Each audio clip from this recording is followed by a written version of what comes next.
सिया राम जपो घुठियानी में, सिया राम जपो घुठियानी में, सिया राम जपो घुठियानी,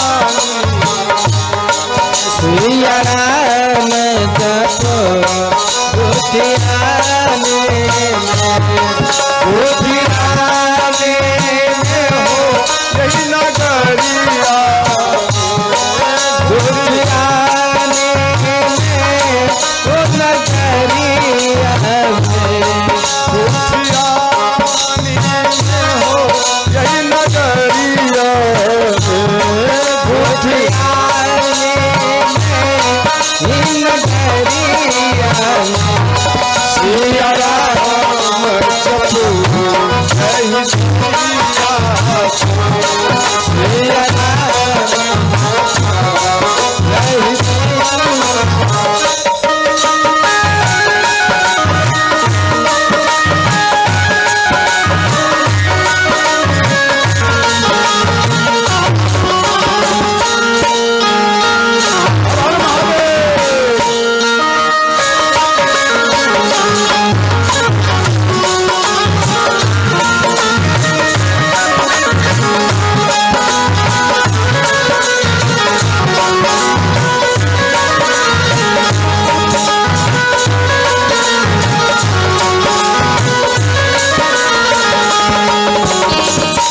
देखो मेरी मैया, एक बार ध्यान देकर सुनना। एक बार महाराज दशरथ जी, देखो 60,000 की उम्र की बात बोल रहे हैं। जब 60,000 उम्र हो गया महाराज दशरथ जी का, तो महाराज दशरथ जी शिकार खेलने के लिए बन गए। तो एक हिरनी के ऊपर इनका दृष्टि पड़ा, वो हिरनी का ये पीछा किए। जैसे ही यह पीछा किए तो हिरनी भागने लगी और ये धनुष पर बाण लेके इनका पीछा किए। वो हिरनी एक जल में छलांग मार दिए और हिरनी मनुष्य के जैसा आवाज किए, जी महाराज अगर आप अपने तीव्र बाण से हमें मारना चाहते हैं तो आपके मारने से पहले हम अपने शरीर को इस जल में डुबोकर मृत्यु को प्राप्त कर लेंगे, क्योंकि हम ये नहीं चाहते हैं कि हम कोई राजा, निसंतान राजा के हाथों हम अपना शरीर का नष्ट करें। जो जिनको संतान है हम उस राजा के हाथों अपना मरना पसंद करेंगे। आप निसंतान है इसलिए आपके हाथों मरना अच्छा नहीं है। ये बात सुन करके महाराज दशरथ जी के हृदय में चुभ गया। अब ये मन में सोचने लगे, भाई ये तो पशु भी हमसे अब तिरस्कार कर रहा है, तो जनता कैसे नहीं तिरस्कार करता होगा, ये भी करते होंगे। भले डर से ना बोले परंतु मन में तो सोचते होंगे कि महाराज दशरथ जी को एक भी संतान नहीं है। तो यहाँ पर महाराज दशरथ जी उदास होकर ये अपने महल में आए। ये सारा बात कैकेयी माता को बताए, सुमित्रा माता को बताए और कौशल्या माता को बताए। अंत में तीनों माता ये बात जाने, सब कोई उदास हो गए कि इतना उम्र हो चुका है, एक भी संतान नहीं है। तो अंत में ये उदास होकर के गुरुदेव भगवान के शरण में गए। ध्यान देना, पहले का नियम था कि कोई भी घरिष्ठी व्यक्ति है, ग्रस्त व्यक्ति है, मानो काम नहीं बन पा रहा है तो वो अपने गुरु के पास जाते थे, समझ गए। तो उसी प्रकार से ये गुरु के पास आए। जो गुरु के पास आने के बाद इन सभी का हल निकल जाता है, मार्ग बन जाता है, हमें क्या करना है, किस प्रकार चलना है, समझ गए। तो उसी प्रकार से महाराज दशरथ जी गुरु वशिष्ठ के पास आए। गुरु वशिष्ठ के चरण में कभी ऐसे लेट कर प्रणाम नहीं किए थे, परंतु उस दिन उदास हो गए और वो रोते हुए अपने अश्रु बिंदु से गुरुदेव के चरण का अभिषेक किए। बोले, हे गुरुदेव, हम तो राज्य में रह गए, राज्य काज में, परंतु पशु पक्षी ये भी हमसे तिरस्कार करता है जी, इसे एक भी संतान नहीं है और वो भी हमारे हाथों से मरना नापसंद करते हैं। हे नाथ, क्या हमारा पूरा जिंदगी निसंतान का ही बीत जाएगा? हे नाथ, आप हमें बताइए, गुरुदेव के चरण में जो धूलि होता है वो धूलि महाराज दशरथ जी अपने नयन में, अपने मस्तक में लगाए। इसलिए आज हम आपके पास कुछ मांगने के लिए आए हैं। जे नाथ कुछ मार्ग बताओ जो हमें कम से कम एक भी संतान हो। तो गुरु वशिष्ठ वो उसी समय ध्यान लगाए। तो जैसे ही ध्यान लगाए तो भगवान इनको 4 चमक यानी 4 दीपक दिखाए। समझ गए? गुरु वशिष्ठ को 4 दीपक दिखाए तो गुरुदेव प्रसन्न हो गए और महाराज दशरथ जी कहने लगे, हे महाराज आप धैर्य रखो। धरहो धीरा भई है सूत थारी, धरहो धीरा भई है सूत थारी, त्रिभुवन विदित भक्त भयहारी, त्रिभुवन विदित भक्त भयहारी।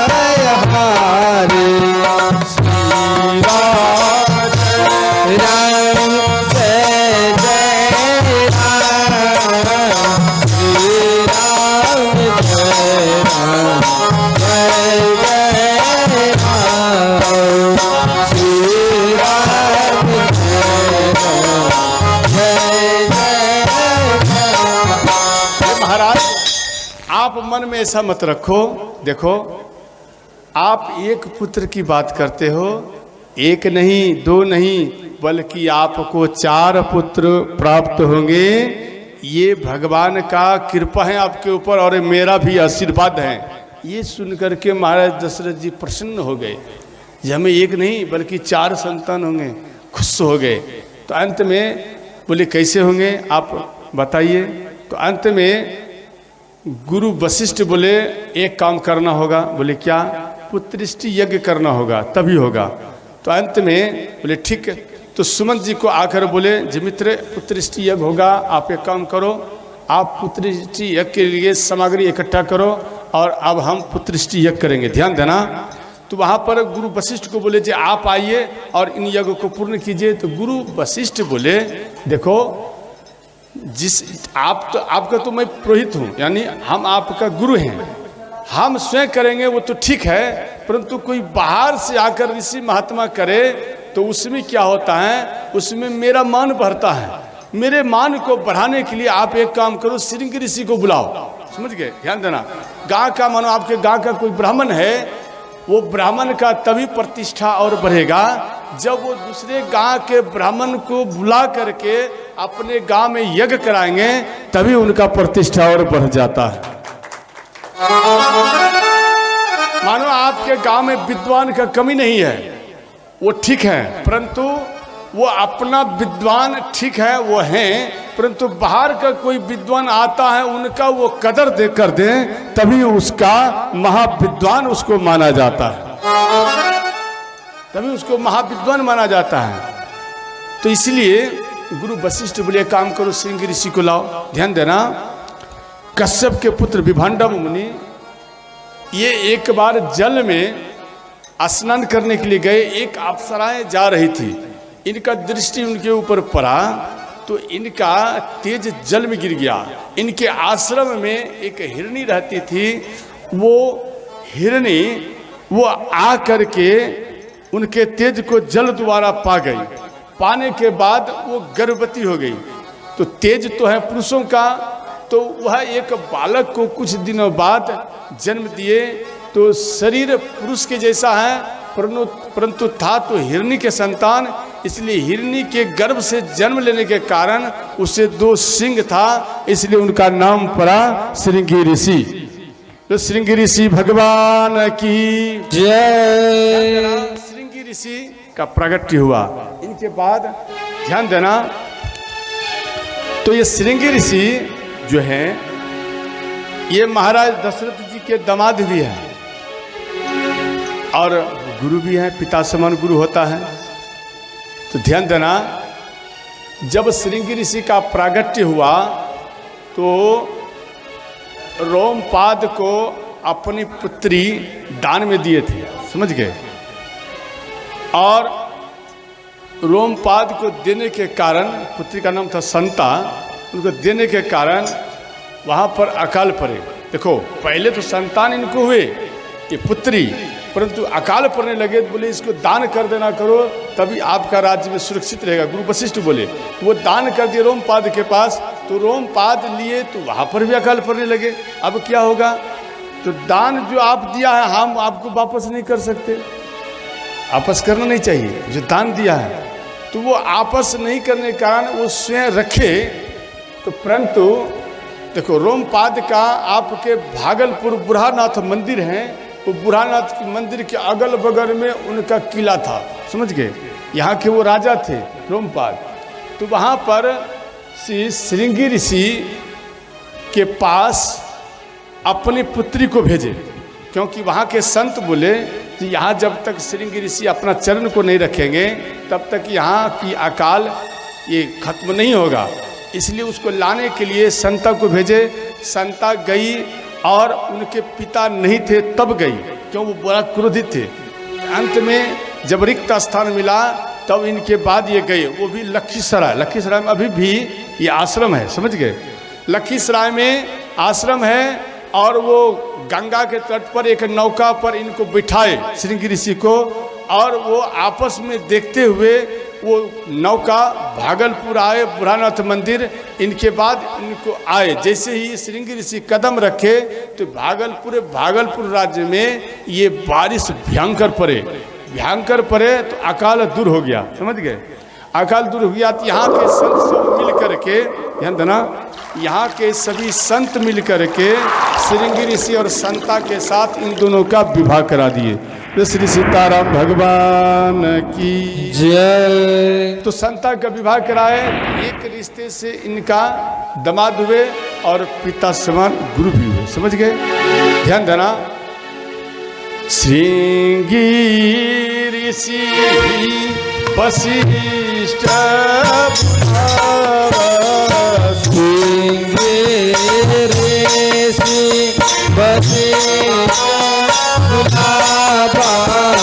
पुत्र लागी शुभ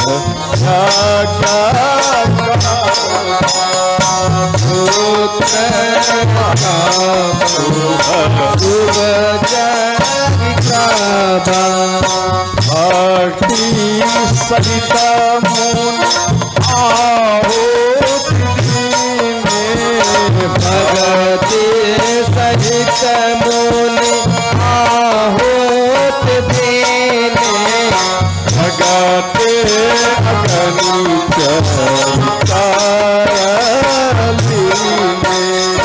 भगते